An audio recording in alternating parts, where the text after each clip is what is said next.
Welcome to the Studio Chat podcast, the podcast designed to be your companion in the journey of self-discovery. I'm Barbara Thompson, your host, and a dedicated therapist. I'm the founder and owner of Self-Care Studio, a private counselling practice. With my clients and courses that I create on this podcast, I am committed to ensuring that you have the support that you need. I created this podcast as a space for you to feel a sense of connection and a reminder that you're not alone in this thing that we call life, this adventure. This podcast is your weekly reminder to trust yourself, live life authentically, and embrace the path that is uniquely yours. Together, we'll explore ways to break free from people-pleasing, overthinking, allowing you to claim your time and energy to live life on your terms. You'll be joined by myself as I take you through some episodes, or during the year, I'll have some special self-care experts as guests on my podcast. So if you're ready to step into a life that's truly for you, join me on this journey. Let's navigate the twists and turns of life together, and more importantly, live your life for you. So thank you so much for choosing to spend some time with me today. Let the studio chat begin. Hello and welcome to episode 84. It's lovely to have you here with me today. And I'm really happy you've clicked on this episode because I want as many people to hear Losa's story. So we actually head over to Utah for this chat with Losa McCoy. And on the 1st of February 2023, her life from one phone call changed forever. Losa was diagnosed with stage 2 breast cancer at 48 years old with no family history at all of cancer. And it still feels that cancer is a dirty little secret. I don't believe that it's spoken enough about still. We all think that, it'll never be me. And it can be a really lonely disease, even if you are surrounded by a lot of friends and family and people. Losa joins me in this episode to talk about her journey through breast cancer from diagnosis to her treatment and how she is doing today. She really is a visionary force behind her podcast, From Suffering to Serenity, and she has an unwavering commitment to transforming lives, and she really is the heart and mind between a haven where resilience meets renewal. Through this episode, she is very honest and shares with us the ups and downs that she's been through in the last 12 months, and I just would love to personally thank you, Losa, for taking the time to share with us what it's been through from hearing those words with your diagnosis right through to today and just being really vulnerable and super honest.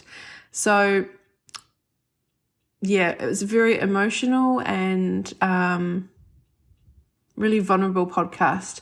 And that's what I'm about, is really bringing the truth in the heart of people's stories. And she's just such an empowering force, and I look forward to, we've already booked our next podcast in a year's time. So I'd love you. I'm really excited and absolutely honoured to bring this episode to you today, all about Losa McCoy and her story, and also just, her breast cancer story, her story. Let's get to it. Welcome to the Studio Chat podcast. So nice to have you here. I'd love to introduce Losa to my podcast. I'm going to say it's good morning here. You're over in Utah. Utah, yes. Utah in the United States. And it is just after 1:00 in the afternoon here. Oh, lovely. And it's freezing cold.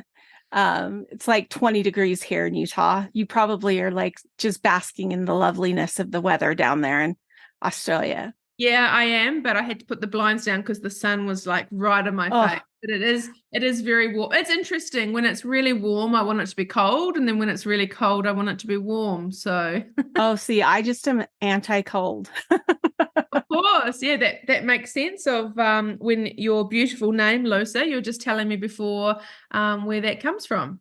Yep. So I'm half Samoan, and so my roots scream out for the beautiful ocean views and ocean and weather. But I'm stuck here in Utah instead. So if your readers know where Utah is, do you know where we have beautiful canyon lands here and It's just a gorgeous state. I couldn't ask for a better state to live in. So, Oh, that's so nice. So today we're going to share with my listeners, and I'm really looking forward to getting to know you. And I do this a lot with my guests, that when we really share our personal stories, I right. make a point of not reading up too much about you, because I really want to get to know you as my Right. listeners get to know you as well.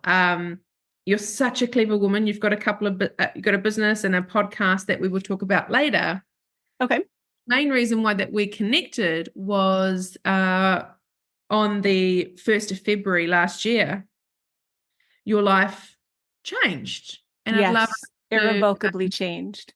yeah, and I'm first of all, before we get into any of this, I'd love to say just thank you from the bottom of my heart for coming on here and sharing your story, because the more we talk about it, the more we can understand it from every possible angle. I think it benefits us as a collective. Right. And I think it's so important because so last year, on February 1st of last year, I was diagnosed with stage 2 breast cancer. And I was under the impression that because I didn't have a family history of cancer in my family, nobody in my family has ever had cancer. And I was under the age of 50, that I couldn't get cancer. Like, like cancer is something, like, from my perspective, it's like a young person's disease or an old person's disease. It's not a midlife disease, which it really truly is. And one in every 8 women, name off 8 friends that you have, one of those women will be diagnosed with breast cancer, early stage breast cancer in their life. And that diagnosis is just profoundly upsetting to me, because I'm like, especially now that I've gone through treatment, and it's so hard. Treatment for breast cancer, for any cancer, is just so hard on your body. I told you that my doctor told me, yeah, we're going to take you to the brink of death, and then hopefully you'll be strong enough to come back from that. 95% of women are, but there's the 5% of women that don't come back, that the disease will kill them. And I'm like, it's not a happy thought. And so I got diagnosed on the 1st, had my very first chemo treatment on the 17th of February. So only 16 days from diagnosis, because it was such a rapidly moving cancer. Right. So The problem.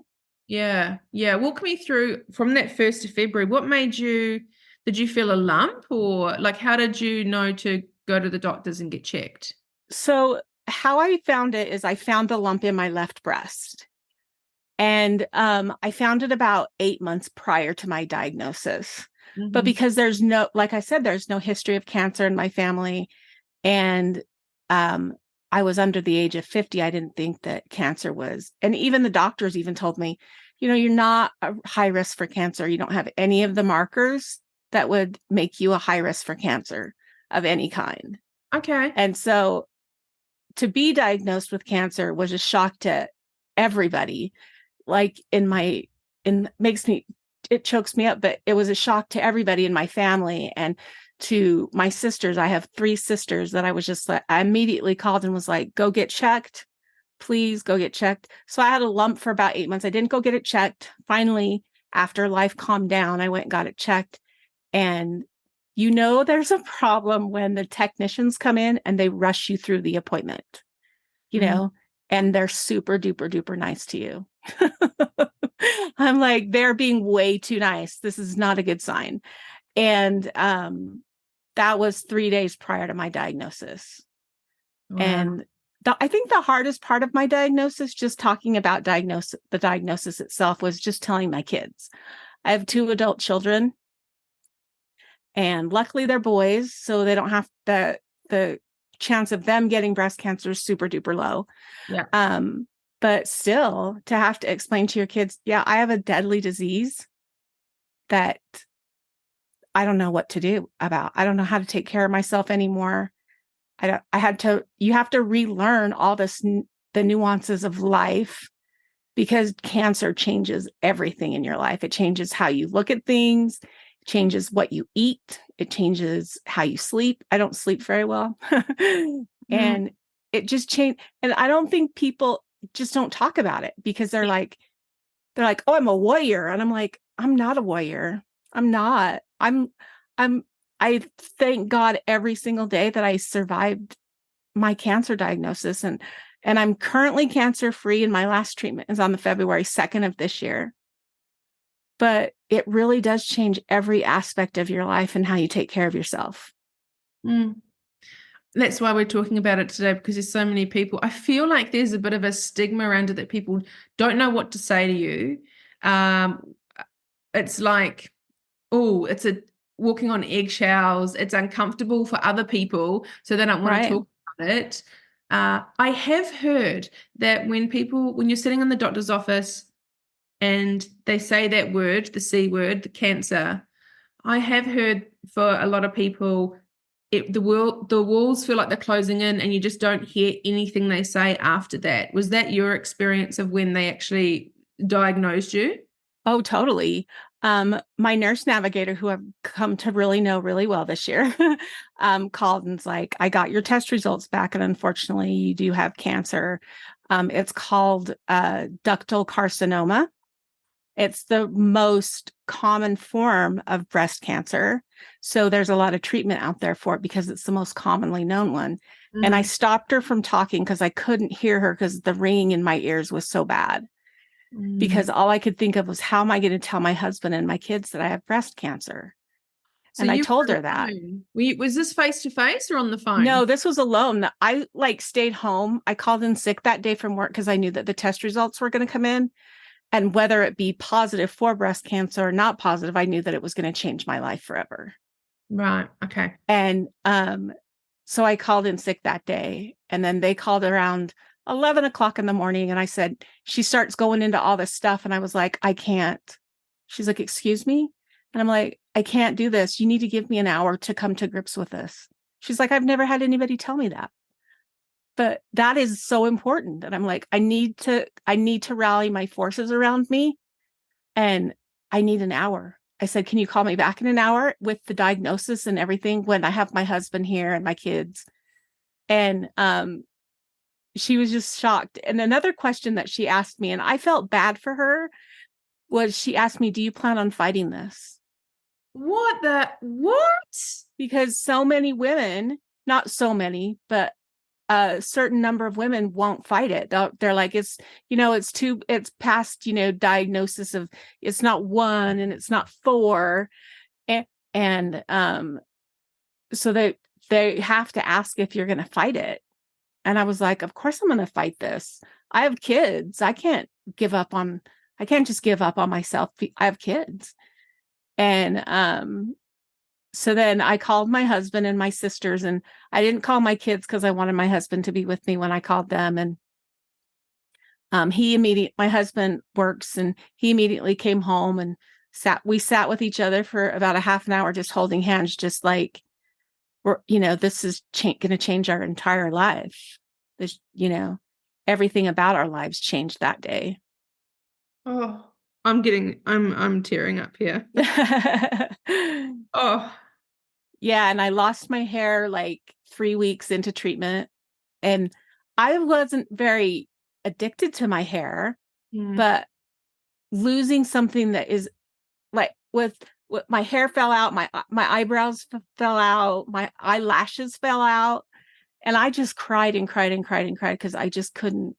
I was so sick from the chemo treatment, then to have to lose something that is integral to a female's life is her hair and the way she looks to people. Mm-hmm. And I went from relatively general good health to in the hospital in 4 months, fighting for my life. Oh. And people say I'm not people keep my kids are like, you're such a fighter, mom. And I'm like, I'm so glad that you see that in me, but I don't. I feel like every day is a fight for. And then here in the States, October is Breast Cancer Awareness Month. And so I got the you're cleared of your current cancer about 2 weeks prior to that. So then I jumped right on the bandwagon of getting everybody everybody I know tested. Everybody I knew, every female, even males I knew, I'm like, go get tested for breast cancer. Yeah. I just think it's so important to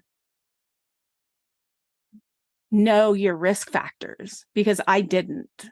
And the diagnosis was such a shock. So I had a kiwi-sized lump in my breast that they removed in August. And then I did radiation, and radiation was strangely just probably, like, chemo's bad. Don't get me wrong. Yeah. Chemo sucks. Chemo's horrible. But radiation, I didn't think would be really bad. And I did 5 weeks of it every day for 5 weeks. And it was by the time I was done with that 5 weeks, on the Thursday that I finished my last treatment of radiation, I really thought I'm not going to make it.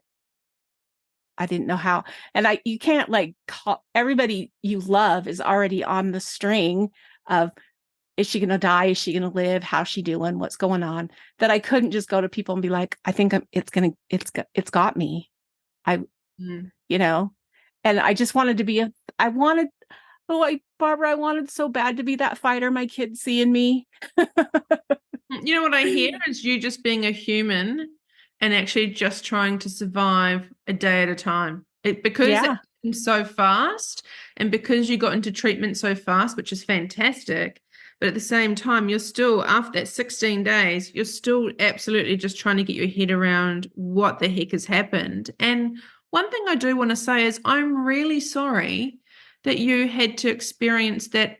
I just feel it's really unprofessional that you got that type of news over a phone call. I think it's really, I truly believe it was inappropriate for you to get that on a phone call. I don't know if that's what happens over the States, especially after COVID, that news like that is delivered over the phone rather than face to face. Yep. Typically it's done all through the telephone, especially since after COVID, because they don't just bring you in, they want to save your appointments for your treatment, because they know you're going to, like, I work full time on top of everything, and my job, I didn't lose my job. Thank goodness, they really worked with me, but I've taken a lot of time off in the last year from the cancer diagnosis. So I understand why it was devastating to just be sitting in a chair in your living room thinking everything's perfectly normal. And I just didn't think at the time that someone could change my life so drastically just with one phone call. That hurt. That with one phone call, my life, I'm going to cry. My life changed. Yeah, I'm already crying, so we can immensely. Cry together. Because you're processing it. It's still new, Losa. It hasn't even been a year. Nope, it'll be a year on the 1st of February. And the funny thing was I really felt bad for the girl who told me that I had cancer. And my husband, I'm a big writer. I do blogs. I own a couple businesses. So I write a lot. And one of the things that my husband asked me to do on the day that I was diagnosed, he's like, will you please journal your first 60 days of cancer treatment? And from here on out, for 60 days, just journal what you're feeling every day. And I went back and reread those journals just this last month and was just shocked at how scared I was. And that I actually felt bad for the woman who gave me my diagnosis, because she was like, I have some bad news. This is really horrible. This is your diagnosis. This is what you can expect out of life. This is what you can expect in the next 6 to 10 months, 6 months to a year. It's too much. It's too much in a phone call, and it's too much information. It's just all too much. The first time that I met with the doctor, that was an in-person event, and it was an hour and a half. And he's like, I only do new patient appointments during this time period so that you can take as much time as you need. And he walked me through the treatment room, and that's when it hit me. When I saw people getting chemo, other people getting chemo, because it's just this open room with beds. And and there's probably about 15 beds, not 15 beds, but recliner chairs where people are getting their chemo treatment. And they brought me in there. And for the first time in my life, I was scared. I hadn't been scared up to this point. And I'm like, this is scary. Like, I don't know what to do. Like, what am I going to do? And the doctor like took my hand and he's like, you're going to be okay. You're going to be okay. We're going to fight this. And cancer diagnosis is not something that I would wish on my worst enemy. No, it's interesting that you say you have no family history. I've got family history from A to Z. Every possible woman in my family, and I do get checked. I need to get checked more regularly, but I do get checked. But and my grandmother passed away from it, so it's very close to your heart. Yeah.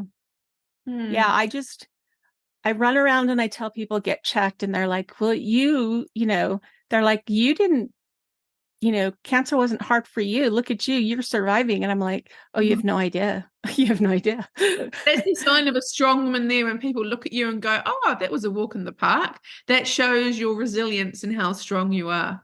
I don't know much about cancer treatment, to be honest. I'm probably someone that with the job I do, I'm a counselor, so I have my own private practice. So what I hear the stories from people, like that's enough for me to sit with on a daily basis. But from what I know of chemo, is it like what it is in the movies where you see people sitting in the recliner chairs hooked up to like a IV type drip and you sit there for a few hours? Yep.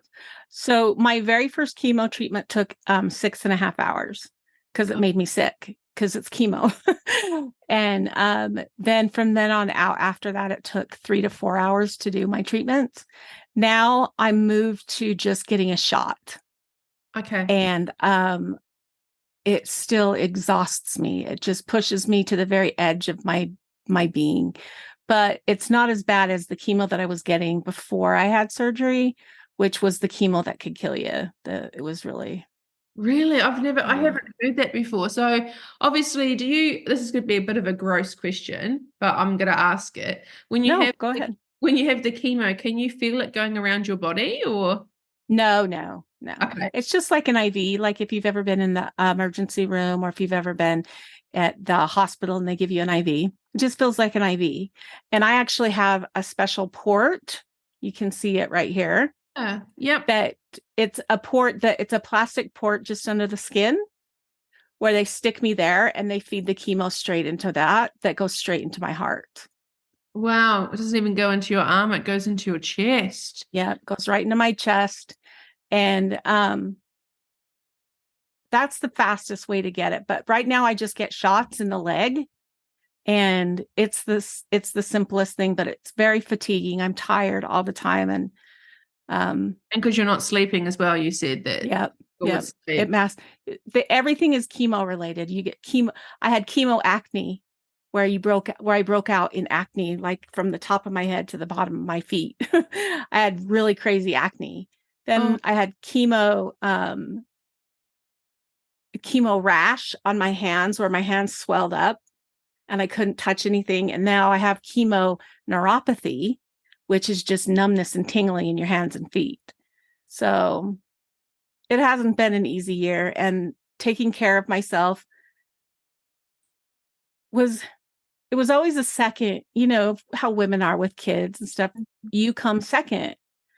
And to have to put myself first because otherwise it would kill me has been hard.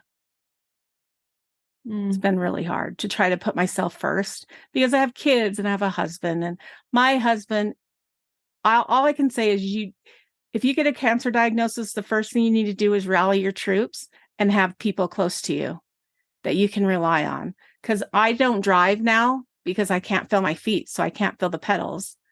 So I can't go anywhere without somebody.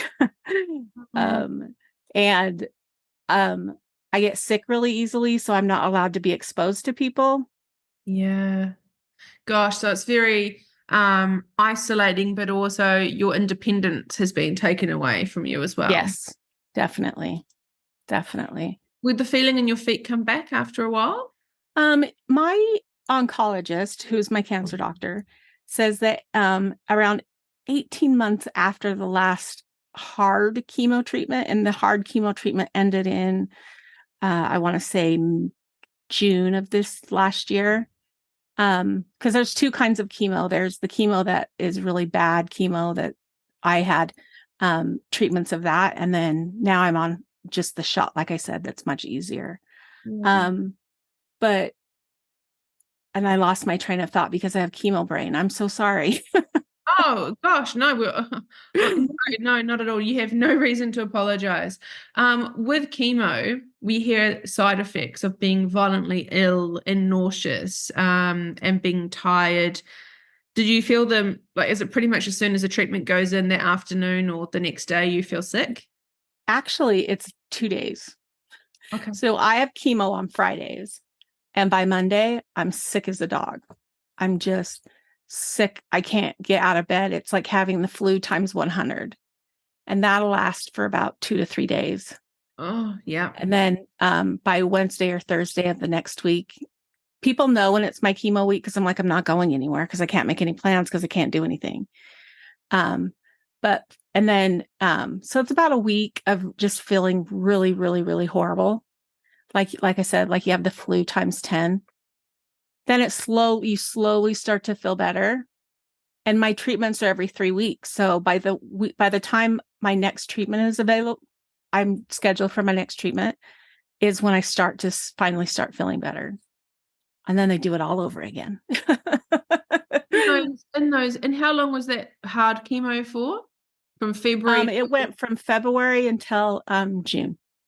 Okay, and your operation was in August. Yeah. Um, Because the reason they do for me, it was hard chemo. And then it was I had to recover from the hard chemo to where I would survive surgery, because I was so sick at the end of the hard chemo that they were like, you won't survive the surgery. We need to give you 6 to 8 weeks to recover from chemo. well, so not only are you dealing with I think this whole podcast, my head is going to be in my hands. So, so not only were you dealing with this diagnosis and the treatment, then you're going for the next part of your treatment, and they'll say, "Oh, you've got to wait because you won't get through that." That just must have been. Where was your head at that point? I was so sick. I just don't remember. Honestly, I don't remember where my head was at. All I knew was that I felt like I was slowly dying. And my husband will ask me, he's like, well, we talked about this a couple months ago. And I'm like, the chemo brain is what they call it when you have chemo memory loss. And I have that really, really bad. And I'll be like, are you sure we talked about it? Yeah. He's like, yes, I'm positive.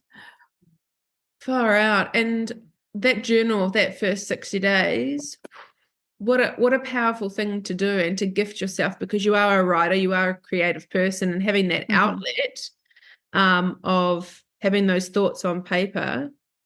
Looking back, Right. did you think that helped you through that first 60 days?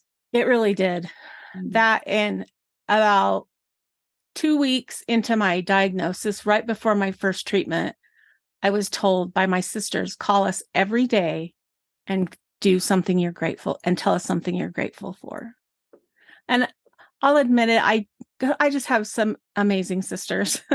But having to think of something positive when you can't get out of bed has been one of the hardest things I've ever done, but one of the most empowering things you can do.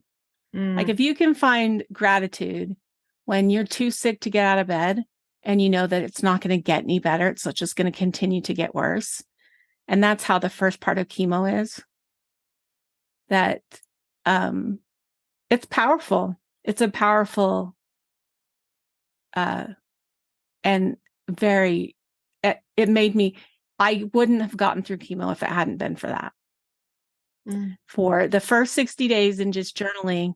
And then I would journal off and on after that. But I went back and reread those journals, and I'm like, gosh, I was scared. I was scared. I was too scared to know what was going on. Good thing I wrote everything down. Yeah, that's such a gift to yourself too, to look back. Yeah. Because when we're in our heads and we're experiencing something, we don't realize what it's like in the time. Like, how your sons are like, you're so strong, mum, and you're like, oh, not really. You know what I mean? Like you portray that you're Hmm. strong, but inside you said scared, and there's a lot of fear of uncertainty because no one knows. Right. No one knows what's going to happen. Like when I went in because I was having slight chest pain, and any kind of chest pain is very, very, it's because a heart attack it will kill you fairly quickly, especially when you're doing the chemo that I did. And I went in on May the 17th and said I have a little bit of chest pain and I'd had a heart attack. And they put me in the hospital for 5 days to make sure that I survived. I had to have 3 blood transfusions. And I thought, this is it. And my poor boys, bless their beautiful little hearts, they both pulled me aside this year, for one at Thanksgiving and one at Christmas, and said, I didn't think you'd make it. I'm Wow. just glad you Oh, made it, Mom. And I don't know, like, if any of your readers have children, to have a child that I would give my life for them, and pull me aside and said, I didn't think you'd make it to the holidays, Mom. oh my gosh. So horrible, How, right? yeah, how hard would that have been? Because it was never your intention at all. You were, throughout this whole time you've shared with us, through all your treatment, haven't heard one. I've heard from you that it's the hardest thing that's ever going to be put in front of you, but you never gave up. You said at one point, I don't know if I can do this anymore, or I think I'm Right. close, but you never gave up. I did not. And I think everybody has their own vision of how they want their life to be. Yes. And getting a diagnosis of cancer, whether it be breast cancer, colon cancer, prostate cancer, whatever it is, it stops you in your tracks. It just stops you in your tracks. And especially on those days where I couldn't get out of bed because I was so drastically sick, and thought, I just don't know if I don't, I have a very large group of people around me that call and check on me every single day. Somebody calls and checks on me. But cancer is still a very lonely disease. And I can't, no one else can fight for me. I Yeah. had to do the fighting myself. And it was hard. Mm. It was hard. And I imagine too, but we've only known each other for 40 minutes or so, but I imagine that you're someone that, especially with your husband and your boys, being the mother that you are and the wife that you are, that you never probably really disclosed to anyone how you were actually really feeling. What was funny is of course, I have a therapist who helps me through my cancer treatments. Part of my cancer treatment is therapy, which is really great. But she was like, you have to admit when you're at the end of your rope. She's Yeah. like, pick one person in your group, in your support system, to where you can talk to them about this. Yeah. So I picked my husband and I sat him down one night and I said, this is the situation. I, I, I can't do this alone. It's too lonely of it. It's a lonely battle. And I need to be able to tell you when I've hit my wall. Yeah. And I told him, I said, I know that before this is over, I'm going to end up on the floor in the fetal position. And I did. And at one point I was on the floor in the fetal position and saying, just let me die. And Mm. that was just between me and my husband. Well, not me, my husband, and your readers. But it was like, I need you to know that I don't have anything left to fight with. And he was like, well, then I'll fight for you. Just, lean on me and I'll fight for you. Mm. So, like I said, the having a support system with you, whether it just be one person who you can just be Yeah. brutally honest with at all times, it's huge. It's really important, I think. Yeah, very important. Because most of us, whatever we're going through as a therapist, I know that I'd happily say 98% of the human race are never completely honest with anyone in their life, like Right. completely honest, because for many reasons you don't want to. But gosh, so then with your surgery in August, I want to go to that. So did you just have the Okay. lump removed, or did you have the I breast removed? did. I had genetic testing done right after I was diagnosed. And I didn't have any genetic markers that pointed the fact that I had cancer. In Okay. fact, they said you shouldn't get cancer because you don't have any markers. And I'm like, yeah, well, I don't want to welcome to hear. my That's life. not helpful, is it, to hear No, that? it's not helpful at all. But because I didn't have any genetic markers, I didn't need to have like a full mastectomy. I just needed a lumpectomy to remove the actual kiwi size lump. And it Okay. had shrunk down to where I couldn't feel it anymore, but they said it was still in there. So Okay. How the was that cancer surgery for you? the surgery was very good. Okay. I'm so lucky. I have such amazing doctors around me. Um, and you need that. Like Yeah. if you're going through any kind of treatment or all, whether it be for cancer or anything, and you don't have 100% confidence in your physician and in your team, you need to find another team because you're never going to get better unless you have people you can count on. Mm, gosh. So this Thanksgiving and Christmas would have been very special in your household. It was. It was. We went, my oldest lives in another state. And so we went and had Thanksgiving at his house. Yep. And then we had Christmas here with my other son.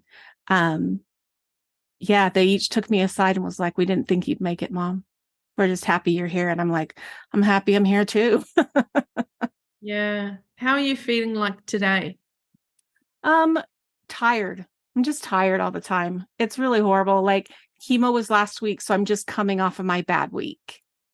Okay. Wow. So it just depends on where I'm at in my cycle, on my uh, chemo cycle.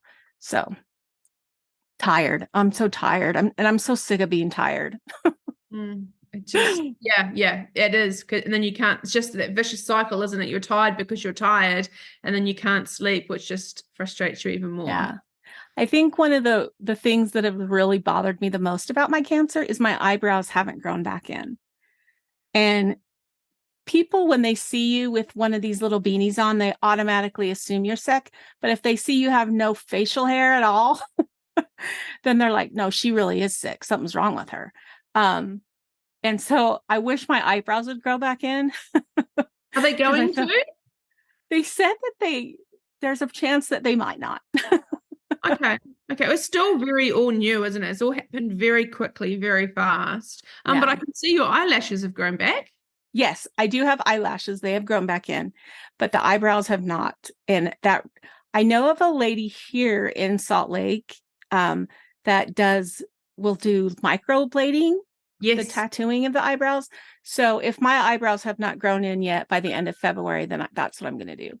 Yeah. It's a little self-care thing. You just have to know that you have to feel like you look good to actually feel like you are good. Yeah. Feeling good is all that matters. What matters to you. That's Right. just important. Oh my gosh. So, So much that we went over. I'm sorry. no, this is what we're talking is because this is so important. Your story is so important. So, Oh, thank you.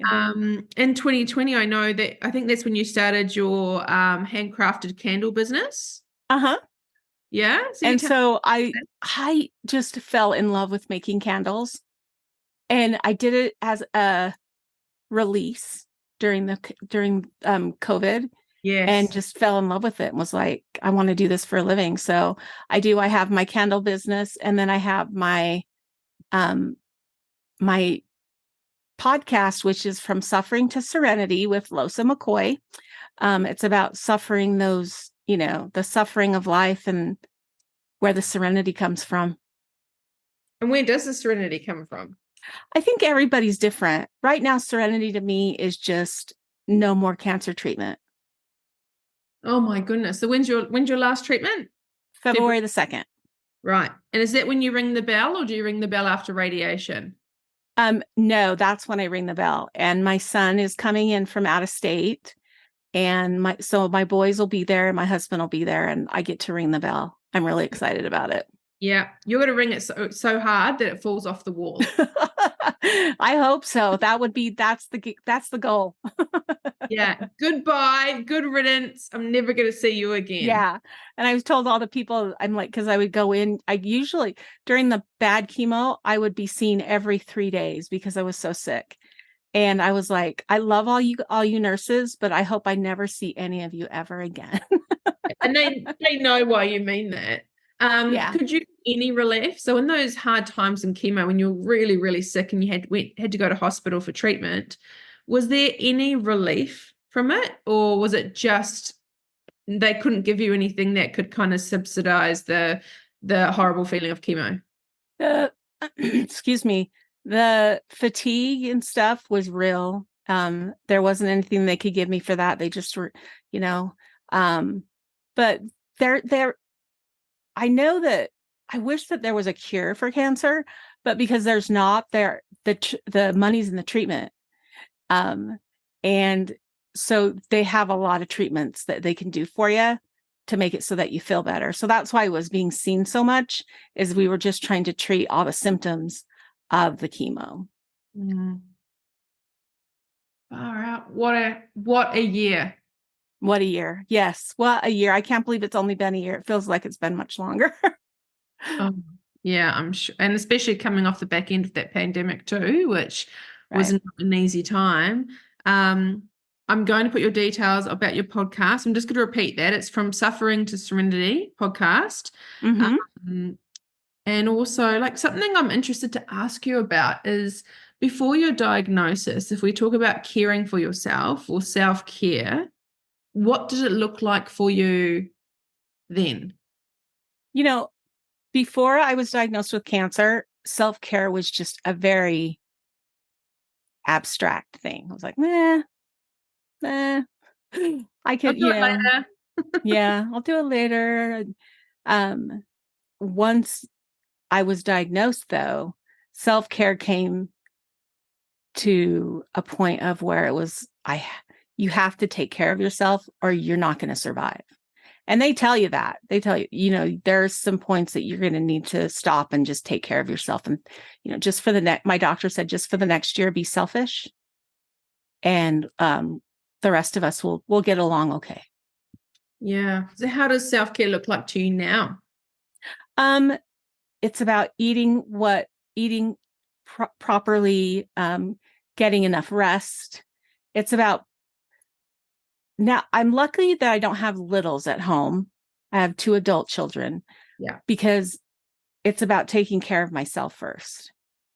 It really is. And you don't realize that until after you get cancer. The true thing is you really just need to take care of yourself and it's going to be okay.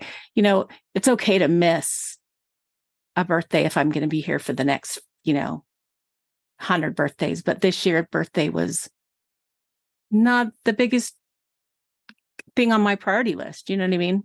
Your priorities change. Yeah. Yeah. And did you find when you did mention earlier on that everything had to change once your diagnosis changed, and you did mention nutrition and food. So how has that changed? How has that changed for you over this time?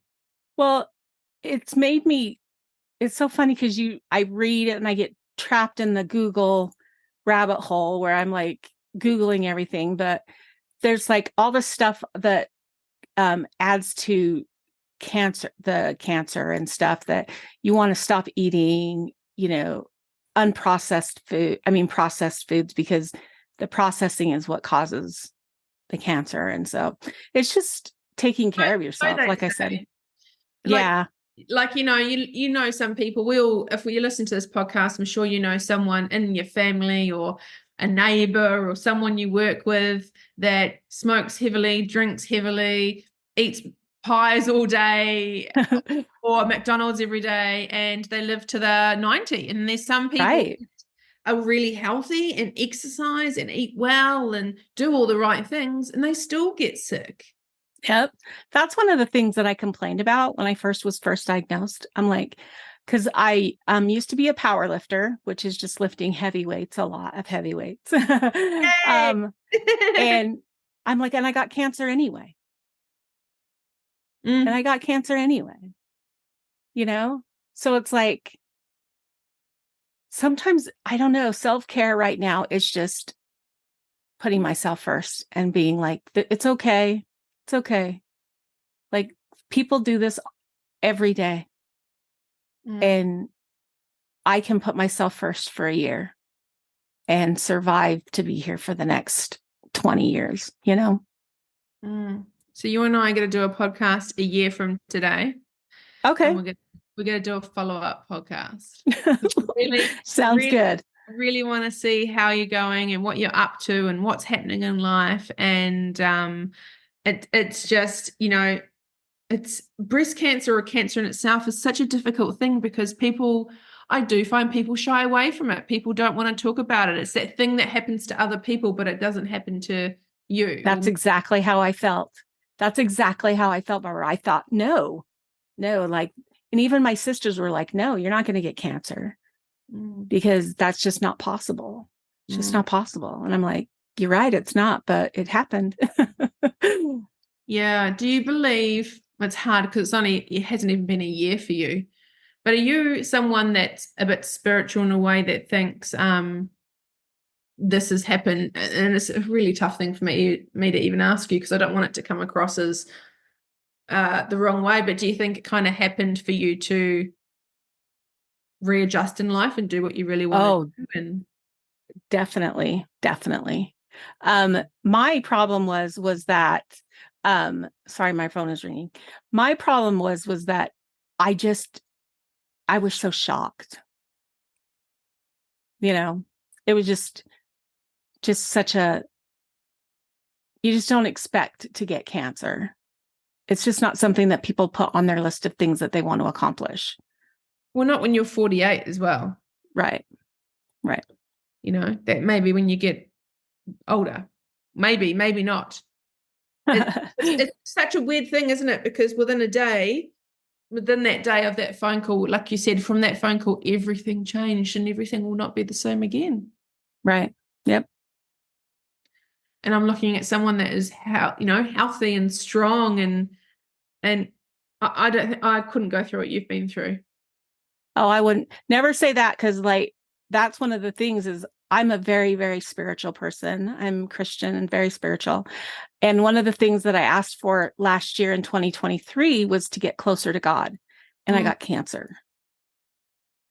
And I think that it taught me to be a better person. Cancer made me a better person. It really did. I'm a lot more empathetic to people.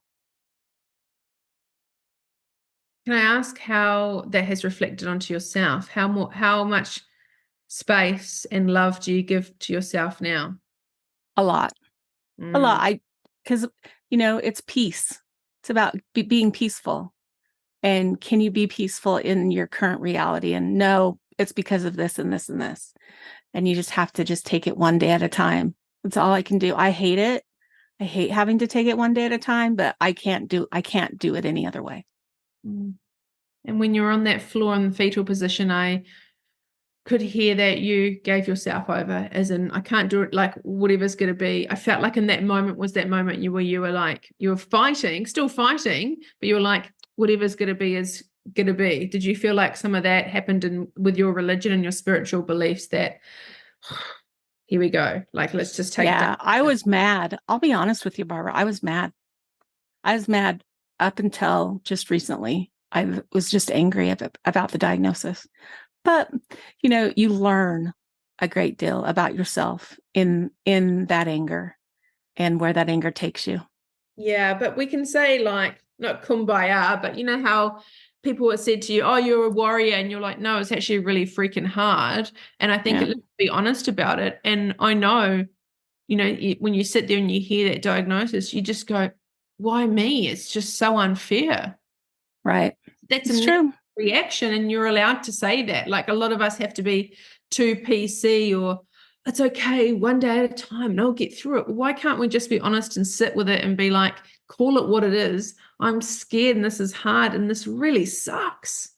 Yep. That's definitely what needs to happen. Yep, definitely. Yeah, and there's beautiful people out there that are sharing your story, that it's just trying to break this stigma that cancer and breast cancer still has, that, oh, that happened to my neighbor or this person, and people almost just don't want to take the conversation any further. They don't want to ask you about, do you find that people are different towards you about how they talk to you or how they ask you questions? Because I've isolated myself so much, and I only allow people into my circle now that I know that will bring me up instead of push me down. That I don't get asked that very often, because I'm like, if I'm going to let you into my circle, it's because I've vetted you to the point where I know you're not going to ask stupid questions. Yeah, that's beautiful. That's what life should be like, because your community is so important. I mean, you come from a culture where community is everything. Yep. In your Exactly. culture, it's you all are a village, you're a family, and you look after everybody. Mm-hmm. Yep. Yeah, it's beautiful. Have you ever been back? Have you been home, like to Samoa? I haven't. I've been to the Caribbean, which is the other side of the ocean, but I've never been to Samoa, which one of these days it'll happen. What a great thing to look forward to as well. Yep. Yeah. So where can people find you? I'm gonna put your notes in the show notes, but just if they want to find out you on Instagram or anything like that, where can my listeners find you? I'm under Losa Christie in Instagram, and then of course just go to from suffering to serenity.com is the fastest way to get a hold of me. I have a contact page there and love to hear from people. Yes, I will definitely. I'll put that in the show notes, but I just want to thank you. That even thank you doesn't seem enough right now for me to say. Just coming, just take some time to really share with me. Were many tears. I was definitely wiping my eyes. I really felt like I was with you. I could feel your vulnerability and just feel how because it's just been such a whirlwind. It's just been so quick and short and fast. Yes. Yeah. So I've just it's really just, it's been a whirlwind, but it's almost over. I keep things. It's almost over. literally just around the corner. Yep. What are you going to do to celebrate with your family once you ring that bell and you come home? I don't know. They want to do something, so I'll let them plan something. I'm just going to be happy to have it over with. And that my family will be with me at that point. My husband hasn't missed a single treatment. So yeah, everything is, just one day at a time, right? Yeah. And it sounds like that you and your husband throughout this really difficult time have built a really strong, even stronger bond and stronger connection. It's true. Yep. And I think that, that just is how it is with going through life-changing experiences, right? Mm. But I'm glad you've got the support network. That's one of the first things I asked you when we started talking. Right. Yep. I have an amazing support group. Yep. Yeah. Well, you're an amazing person, an amazing human. So I'm glad that thanks, Barb. I'm glad that you're here and that you're with us today, and that you were just really honest about your last year experience. Like, I can't thank you enough for your people just honest. It does frustrate me sometimes. Even as a counselor, I'll have someone sitting in front of me and they will verbally tell me how they feel, but their body language says something else. So I see on a daily basis that people, I guess we're not taught, we're not shown, and it's not okay to be vulnerable because we're so scared of not being liked or not being accepted or not being good enough. But thank you for paving the way for people to be able to talk about this more and just go, this is what I've been through, and it's been really difficult, and that's okay. Yep, it is. It is. It really is. And just need to surround yourself with, that's something else about the self-care, is that surround yourself with people who will add to that self-care and not take away from it. Because that energy exchange is huge. Yes, it really is.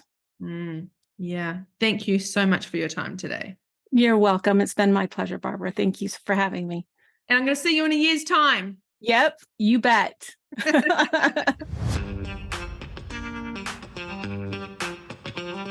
Thank you so much for tuning into today's episode.